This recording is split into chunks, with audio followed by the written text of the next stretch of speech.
서울 집값이 다시 들썩이는 이유, 단순한 공급 부족 때문일까요? 사실은 빚내기 쉬운 환경이 집값을 끌어올렸습니다. 이제야 이 원리를 알면 늦지 않았습니다. 최근 마포, 성동, 강동 같은 지역에서 20억 원에 가까운 아파트 거래가 속속 이루어졌습니다. 하지만 34년 후엔 해당 지역에 신축 입주 물량이 대거 풀릴 예정이기 때문에 지금의 매수 열기는 다소 위험한 과잉일 수 있다는 지적도 있습니다. 대출 규제 변화가 집값에 어떤 영향을 미쳤는지, 그리고 생애 최초 구매자들이 어떻게 4억으로 20억 아파트를 산 건지 구체적으로 풀어보겠습니다. 공급 부족 프레임에 대한 경계. 서울은 좋은 입지는 공급이 없다는 인식이 과도하게 확대되며 심리적 낙관론을 자극해 상반기 과열 매수를 유도한 측면 존재. 부채 허용 한도에 따른 가격 형성 원리. 빚을 낼 수 있는 한도가 늘어나면 가장 낙관적인 매수자의 가격 기준으로 거래가 성사. 그에 따라 시세가 점점 상승하고 보수적인 수요자도 따라가게 됨. 정부 정책에 따른 대출 구조 변화. 생애 최초 주택자금 대출 LTV 최대 80% 허용. 전세 기반 후순위 대출까지 가능. 일부 지역에서는 자기 자본 4억 6억으로 20억 아파트 매수 가능. 투기과열지구 해제와 갭투자 부활. 토지거래 허가구역 해제로 인해 전세를 활용한 투자 재개 가능. 전세는 무이자 부채의 성격이 있어 빚 없이도 빚처럼 활용 가능. 투자 정보에 과잉 반응하지 말기. 서울은 공급이 없을 것이다 같은 과도한 프레임을 비판적으로 볼 필요. 입주 예정 물량, 분양 계획 등을 확인한 후 판단. 대출 구조의 흐름 이해하기. 생애 최초 대출 조건, LTV 변화 등은 집값 흐름의 직접 변수. 부동산보다 금융 흐름이 가격에 더 빠르게 반응함을 인지. 중장년층 이상 투자자의 체크포인트. 전세 활용 투자 방식 갭 투자은 현금 흐름에 압박이 갈 수 있음. 장기 거주 목적이 아닌 이상 변동금리 후순위 대출은 신중히 고려. 부동산 흐름보단 본인 자산 흐름 중심으로 계획 수립. 지금이 아니라 내가 감당 가능한 시점인가가 더 중요한 판단 기준. 특히 60대 이상은 현금화 가능성을 고려한 자산 배치가 핵심. 잠실보다 반포가 더 많이 올랐다고요? 실제로 최근 1년간 잠실과 삼성은 주춤한 반면 반포는 거래도 늘고 가격도 더 올랐습니다. 이유는 단 하나, 토지거래 허가제의 유무 때문이었습니다. 부동산 시장을 둘러싼 뉴스는 매일 넘쳐나지만 진짜 흐름을 읽으려면 정책과 심리를 같이 봐야 합니다. 서울 강남권 중에서도 반포, 잠실, 삼성을 비교하면서 왜 같은 입지 조건인데도 이렇게 다른 결과가 나왔는지 설명드리겠습니다. 토지거래 허가제 지정 여부에 따른 차이. 잠실 삼성 토지거래 허가구역 지정. 반포 지정 제외지역. 결과적으로 반포의 가격 상승률과 거래량이 더 높게 나타남. 토지거래 허가제의 효과. 해당 지역은 일정 규모 이상 부동산 거래, 시 관할구청 허가 필요. 이로 인해 대출 활용이 어려워지고 자금 동원 제한. 결국 투자 심리 위축, 가격과 거래량 모두 둔화. 자산가들의 선택 배경. 다른 투자처 사업 확장, 수익형 부동산 등 전망이 불투명. 결국 반포 압구정 아파트가 그나마 믿을만하다는 결론에 도달. 부유층 현금 유입 집중 가격 상승 견인. 정치적 기대 심리와 낙관론 확산. 일부는 현 정권은 부동산 세금 인상 없을 것이라는 기대. 민주당 집권 시 유동성 장세 기대감, 집값 폭등 가능성 기대. 언론 유세 발언의 일부만 발췌하여 자의적 해석 확산. 정책 흐름을 읽는 습관 갖기.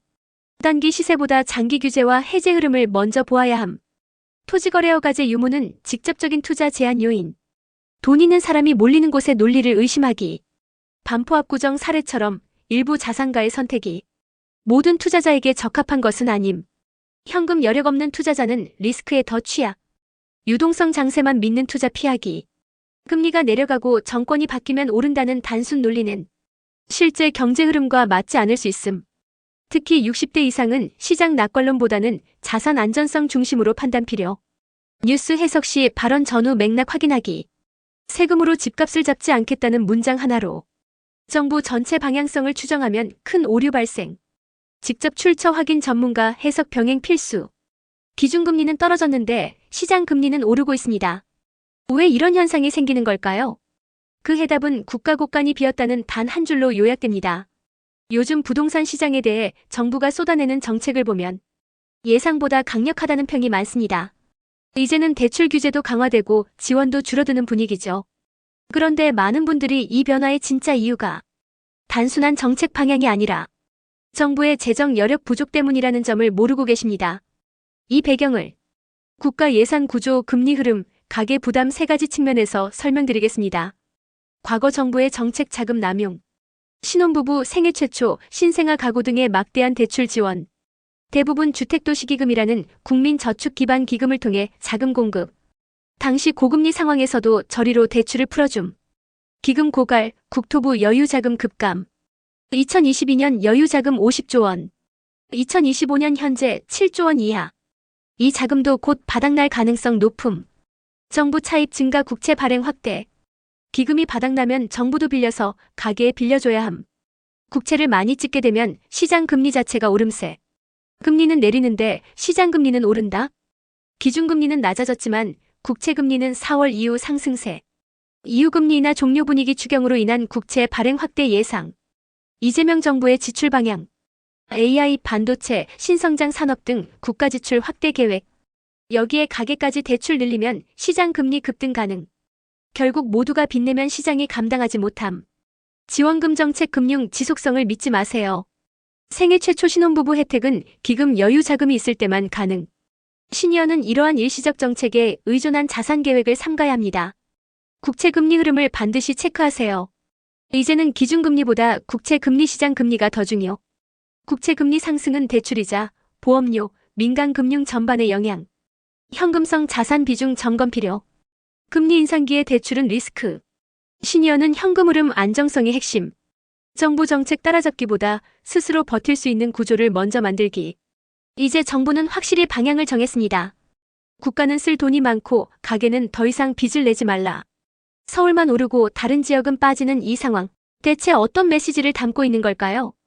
서울 강남 일부 지역은 집값이 끝없이 오르고 있는데 지방과 수도권 외곽은 거래조차 잘 되지 않습니다.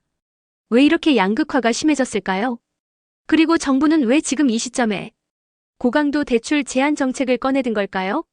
가계부채 통제 정책의 진짜 이유와 문재인 정부 시절과의 결정적인 차이점, 그리고 지금 시니어들이 자산 방어를 위해 할 수 있는 전략까지 정확하게 풀어드리겠습니다. 국가 지출은 늘어나는데 가계는 통제 중. AI, 신성장 산업, 반도체 등 국가 전략 산업의 재정 투입. 가계까지 동시에 부채를 늘리면 시장금리 급등 위험. 그래서 가계부채는 이번에 강하게 조이겠다는 방침. 부동산 자산의 양극화 현상. 서울 강남 서초합 구정 반포 등 상급지는 상승세. 반면 수도권 외곽, 지방 중소도시는 하락세 또는 거래 단절. 특히 소득 상위 20%일수록 부동산 비중이 압도적으로 높음. 소득이 많을수록 더 좋은 집에 몰린다. 여윳돈 대출 여력 서울 상급지 몰빵. 다른 지역은 팔고 이동하려는 수요만 존재 가격 하락 가소. 이번 대출 규제는 소득 상위층에만 영향. 6억 이상 대출을 받을 수 있던 고소득층은 기회 차단. 기존의 대출이 어려웠던 중저소득층은 큰 변화 없음. 정치적 부담도 적은 규제였기에 실행 강도가 셈. 문재인 정부 시절과의 결정적 차이. 당시 성장률 높고 금리는 낮음 강력한 상승장. 지금 성장률 낮고 금리는 높음 수요 억제책이 효과 있음. 즉 같은 정책이라도 시장 환경이 달라 결과가 다르게 나타남. 서울 상승만 보고 무리한 추격 매수는 금물. 지금은 상급지 쏠림이지만 그 자체가 양극화 과열의 정점. 무리한 대출이나 전세 끼고 매수는 리스크 더 커짐. 보유 자산 점검 팔고 옮기기보단 지키기 전략. 중소도시 외곽 보유자는 손실 확정보다 현금 흐름 방어 전략. 시세 하락에 따라갈수록 심리 손해도 커짐. 정책 흐름과 금리 구조 함께 체크. 기준금리만이 아니라 시장금리와 실질 성장률을 함께 봐야. 지금은 금리 성장률 보수적 자산운용이 유리. 예전에 통했던 전략, 이제는 더 이상 안 먹힙니다. 정부가 모든 구멍을 막고 있습니다. 이제는 대출로 집 사는 시대도 끝났습니다. 혹시 여러분도 이런 말 들어보셨죠? 예전처럼 신용대출 받아서 사업자 등록 내고 우회해서 집 사면 돼. 하지만 지금은 절대 그게 안 됩니다.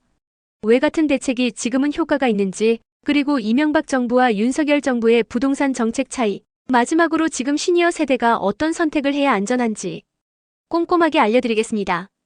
2019년 15억 초과 대출 금지 바로 코로나 발생. 기준금리 0.5%까지 인하 전세가 폭등. 여기에 임대차 3법 도입 상급지 전세가 더 자극. 결과적으로 전세가 매매가로 전이 집값 급등. 당시의 대출 허점 로펄 지금은 거의 사라짐. 신용대출 연봉 이내로 제한. 사업자 대출 실제 사업 여부 검증 강화. 예전처럼 구멍 뚫고 집 사는 방법은 사실상 차단. 윤석열 정부 vs 이명박 정부 유사성과 차이. 유사점. 이전 정부에서 집값 급등 가계부채 부담. 임기 초반 미국발 외부 충격 집값 급락. 차이점. 이명박 정부는 반등 이후 바로 부채 억제 정책 전환. 윤석열 정부는 반등 이후에도 정책 자금 지속 지원. 반등이 멈추지 않고 급등세로 전환. 공급체계 상징 보금자리 주택의 오해와 진실. 보금자리 주택이 집값 안정에 기여한 것처럼 알려졌지만 실제 공급된 양은 많지 않았음. 실질적 효과는 수요 억제와 대출 통제에서 비롯됨. 예전처럼 하면 된다는 조언은 반드시 의심하라. 지금은 제도, 환경, 시장 모두 다름. 특히 대출 규제는 시니어에게 더 까다롭게 적용됨. 보유주택 리모델링 또는 현금 흐름 중심으로 전환. 시세 차익보다 거주 안정성과 유지비 절감에 초점. 특히 은퇴 후 소득이 없거나 줄어든 경우엔 더욱 중요. 정부의 구멍 막기가 어디까지 적용되는지 확인. 정책자금 지원 축소 추세 더 이상 기대 어려움. 빚내서 투자는 이제 위험한 접근. 같은 보수 정권 비슷한 경제 상황이었지만 윤석열 정부의 부동산 시장 흐름은 완전히 달랐습니다. 지금 이 말 그냥 흘려듣지 마세요. 앞으로 3년 뒤 지금 산 집의 가치가 바뀔 수 있기 때문입니다. 요즘 정부의 규제와 정책을 보고 이전 정부와 똑같은 흐름이겠지라고 생각하시나요? 하지만 실제 시장 흐름은 다르게 흘러가고 있습니다. 특히 시니어 세대처럼 지금 자산의 가치 변화에 민감한 분들은 이 차이를 제대로 아셔야 합니다. 정책적 연속성과 단절성, 그리고 앞으로 시장을 뒤흔들 입주 물량의 핵심 지역까지 한눈에 정리해드리겠습니다. 윤석열 정부와 이명박 정부의 차이점. 두 정부 모두 임기 초반 급락장을 겪음. 하지만 이명박 정부는 반등 시점에 부채 억제와 공급 전환. 윤석열 정부는 반등 이후에도 정책 자금 지원을 지속. 결과적으로 오히려 집값이 반등한 뒤 더 상승한 채로 마감. 정권 색깔만 보고 정책을 예측하는 건 위험하다. 민주당 정권이라도 문재인과 이재명이 다르듯 보수 정부도 운영 방식, 타이밍, 정책 설계가 완전히 다름. 생애 최초 신혼부부 정책자금 확대의 속사정. 출산 유론인율 해결 아젠다에 끌려간 면이 있음. 그러나 부작용은 명확 집값 자극기금 고갈 우려. 앞으로 입주할 신축 대단지들, 시장 흐름 바꿀 수도. 한남, 노량진 각각 약 1만 세대 신축 예정. 방배, 반포, 잠실 등도 후분양 예정 아파트 다수. 강동, 성동, 마포 등 기존 상급지와 입지 경쟁 가능성. 전세가 하락 가능성도 동시 고려해야. 전세대출 규제로 인해 세입자 유입 제한. 실제로 입주 중인 메이플자이 단지에서 전세호가 하락 물량 등장. 정부 정책만 보고 매수 결정을 하지 말 것.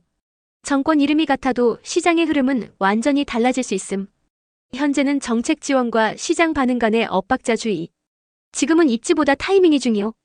성동, 마포, 강동 지금 사면 구축 전환 우려. 반대로 노량진, 한남, 방배 신축 입주 타이밍 고려. 시니어 세대일수록 전세가 흐름에 더 주목. 고정 수익 없는 은퇴층은 전세가 하락 매매가 동반 하락 위험에 노출. 안정성과 유동성 중심의 포트폴리오 조정 필요. 앞으로 서울엔 집이 없대요. 이 말 진짜일까요?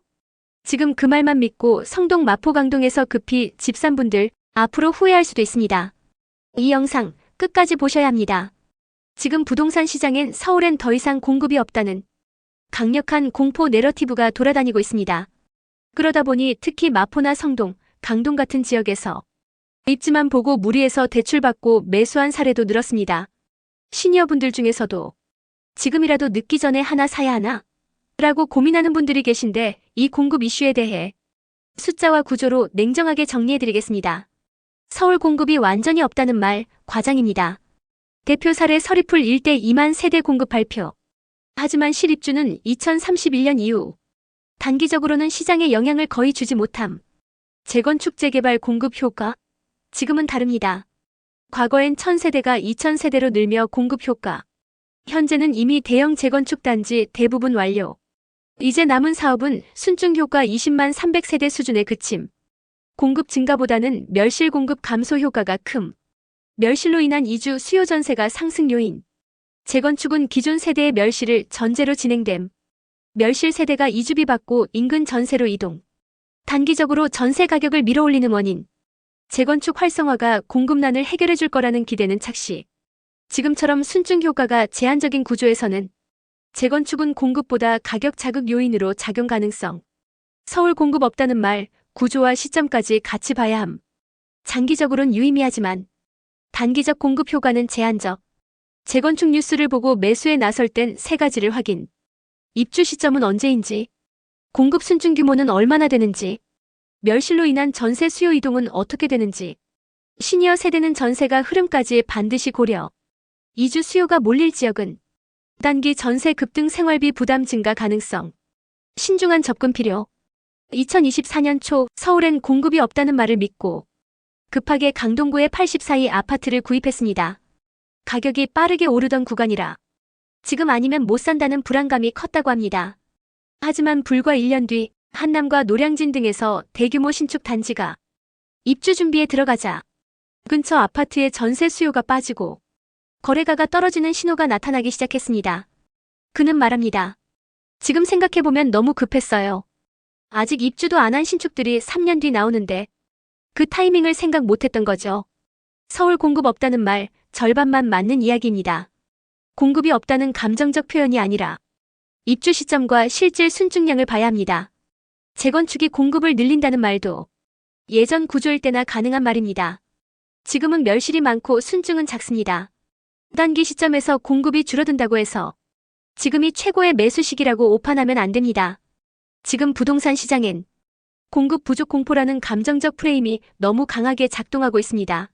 하지만 시니어 여러분은 지금의 감정보다 숫자와 구조를 먼저 보셔야 합니다. 특히 입주 시점, 멸실 규모, 전세 흐름까지 하나하나 따져보고 움직이셔야 뒤늦은 후회가 없습니다. 이 영상이 도움이 되셨다면 구독과 좋아요, 알림 설정까지 부탁드립니다.